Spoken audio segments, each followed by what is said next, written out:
Enigma TV, étape 2, paramétrage et utilisation des fonctions de base. Alors ici, nous allons sélectionner la langue du logiciel, donc on va lui dire de démarrer en français, et nous allons montrer un nom de profil. Je vais par exemple mettre salon.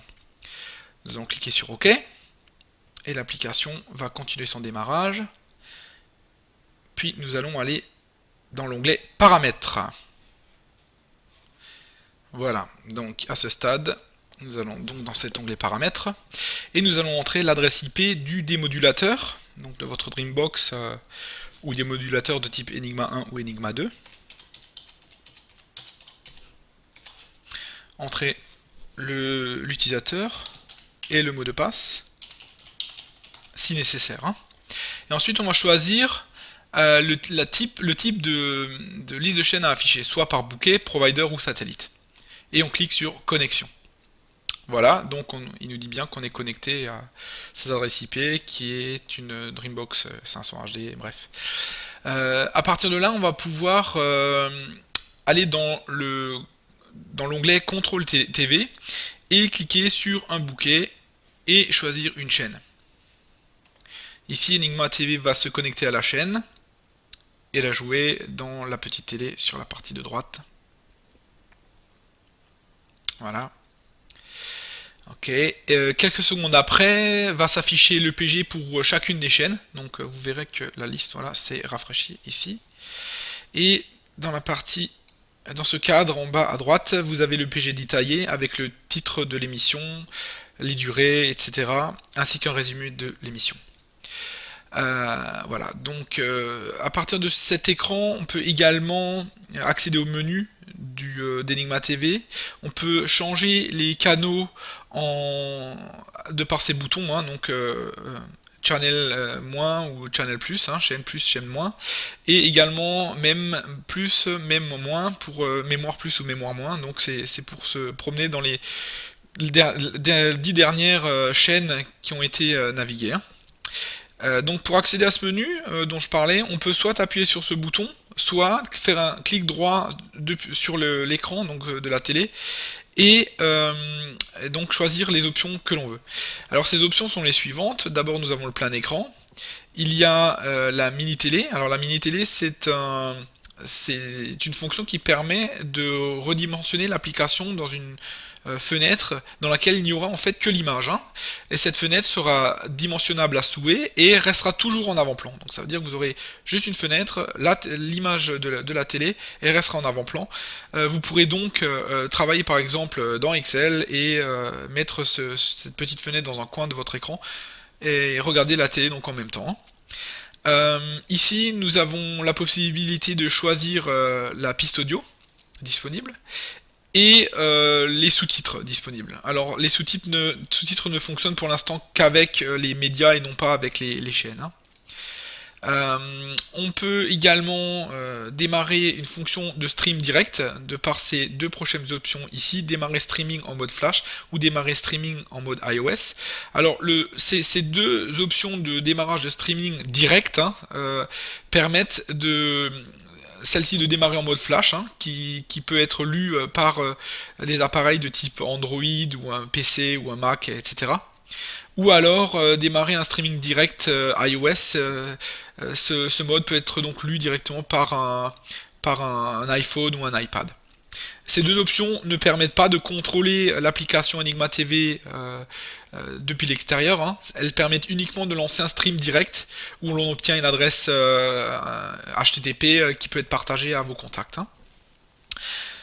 Cette troisième option, démarrer contrôle internet, celle-ci va en fait démarrer l'option de web media server qui va en fait pouvoir être accessible depuis l'extérieur ou depuis votre réseau local également à travers une page web. Et cette fonction va permettre de contrôler Enigma TV dans toutes ses fonctions. C'est-à-dire que vous pourrez régler les flux de les compressions de flux, audio-vidéo, vous pourrez choisir les chaînes à visionner, vous pourrez choisir vos médias, etc. À peu près tout ce que peut faire l'outil sur le PC peut également être fait à distance grâce à cette fonction. De par ce menu, vous pouvez également rebooter ou mettre le démodulateur en stand-by ou alors quitter l'application. Une dernière fonction est l'option enregistrer qui permet d'enregistrer l'émission en cours sur un disque dur de votre PC ou sur un disque dur réseau quelconque, hein. Par contre, ces options ne sont accessibles qu'à partir du moment où l'application a été enregistrée. Donc si vous voyez que si je clique sur le bouton, il me dit qu'il faut que je m'enregistre avant de pouvoir utiliser cette fonction. Voilà. Repassons à la partie paramètres où je vais juste énoncer la partie paramètres streaming et la partie paramètres contrôle web Enigma TV qui sont faites qui vont être utilisés dans une vidéo ultérieure où je passerai du temps pour expliquer et donner un exemple concret de comment faire le paramétrage et vous montrer comment utiliser cette fonction de contrôle à distance, hein. Donc on s'y attarde pas ici. Vous avez encore un onglet, enfin une partie qui s'appelle divers, où vous trouverez différentes options telles que démarrer avec Windows, demander confirmation lorsque l'on effectue une action, démarrer, minimiser, etc. Et enfin une partie options de sortie vidéo. Ce sont en fait les drivers utilisés par VLC. Cette option driver auto est cochée par défaut. Si le rendu n'était pas bon, si l'image obtenue n'était pas bonne, vous pouvez à tout moment choisir un autre driver en cliquant simplement dans la box et redémarrer l'application, hein. Il faut que l'application soit redémarrée pour que ce soit pris en compte. Voilà. On va passer maintenant au lecteur multimédia. Alors, le lecteur multimédia permet de jouer toutes les vidéos qui se trouvent dans le disque dur de votre Dreambox ou les vidéos que vous pouvez lire ou scanner depuis des disques durs de votre PC ou des disques durs réseau, etc.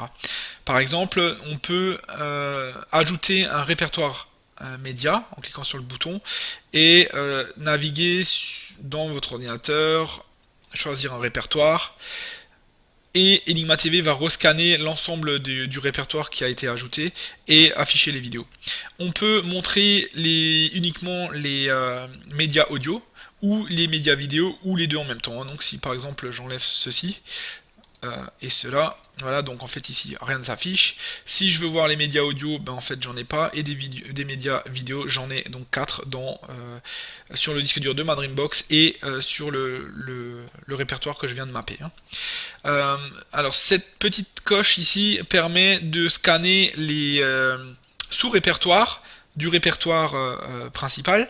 Donc si je clique là-dedans, il va me scanner également les sous-répertoires de ce répertoire principal. Donc ici en l'occurrence je n'ai pas de vidéo ou de sous-répertoire dans ce répertoire, donc rien ne s'affiche en plus, hein. Sinon il vous afficherait toutes les vidéos disponibles dans les sous-répertoires. Ok.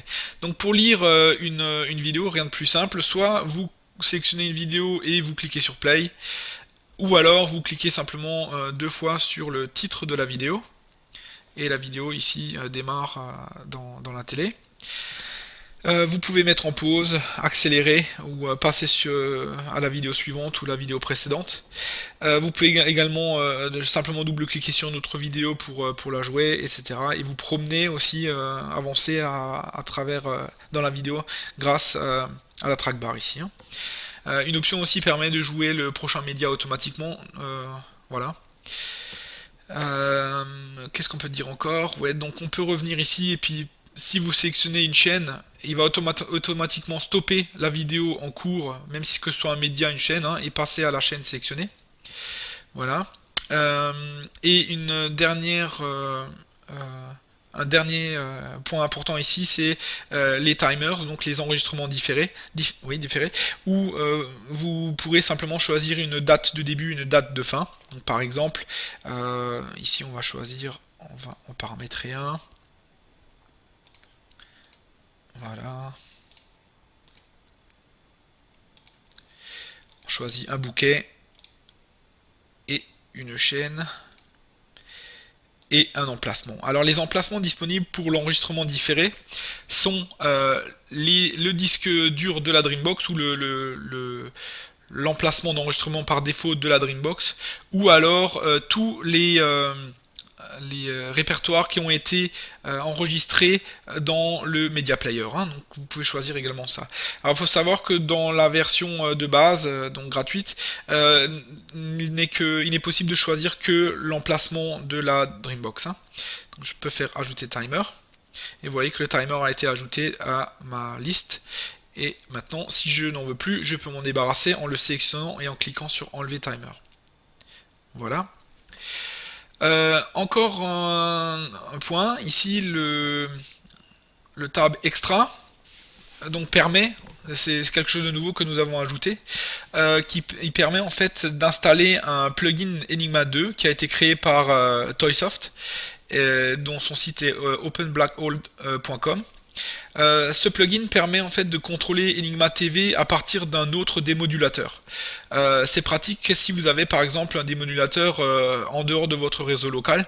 Vous pouvez installer le plugin en utilisant ce panneau de contrôle ici sur la Dreambox ou l'autre démodulateur distant. Et après cela, contrôler Enigma TV grâce à ce plugin depuis la Dreambox. Hein. Donc pour cela c'est très simple, il suffit d'entrer l'adresse IP du démodulateur distant, l'utilisateur, donc on va pouvoir faire un test.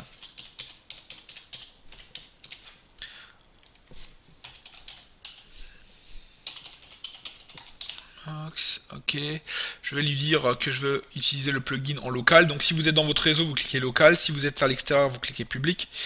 Le type d'image, donc soit c'est un OE 1.6 ou OE 2.0. Donc moi, en l'occurrence c'est OE 1.6. Si vous ne savez pas, renseignez-vous auprès de l'image, hein, du programmeur de l'image, hein, du groupe. Hein. Voilà. Et vous pouvez choisir le débit vidéo, l'échelle vidéo, le débit audio et le nombre de canaux audio. Tous ces paramètres sont également, il est possible de les paramétrer depuis le plugin sur la Dreambox directement. Hein. Et une fois que tout ça c'est rempli, ce que vous avez à faire c'est simplement cliquer sur envoyer plugin plus paramètres. Donc ça va envoyer donc le plugin et les paramètres qu'on vient de taper. Ou alors si vous voulez simplement changer de paramètres sans renvoyer le plugin, vous pouvez simplement cliquer sur envoyer uniquement paramètres. Voilà.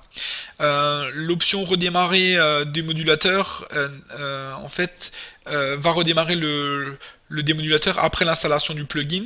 Si vous ne sélectionnez pas cette option, il va de toute façon falloir redémarrer votre démodulateur manuellement ou depuis votre démodulateur parce que le plugin n'est pris en compte qu'à partir du moment où le démodulateur a été redémarré. Hein. Voilà. Encore deux autres options. Une qui permet d'exécuter un programme en cliquant simplement ici sur cette boîte là, vous pouvez choisir un programme, un exécutable depuis votre disque dur quelque part ou un disque réseau ou qu'importe, y mettre des paramètres de démarrage séparés par des virgules et vous pouvez spécifier quand ce programme doit être exécuté. Par exemple, quand Enigma TV démarre, quand Enigma TV a démarré ou quand Enigma TV se ferme. Et il est également possible, de par cette option, de mettre Enigma TV en stand-by après 30 minutes, 45 minutes ou la période que vous choisissez ici. Voilà, donc j'espère que cette vidéo vous a plu et rendez-vous pour une autre vidéo vous expliquant les fonctionnalités de streaming. A bientôt.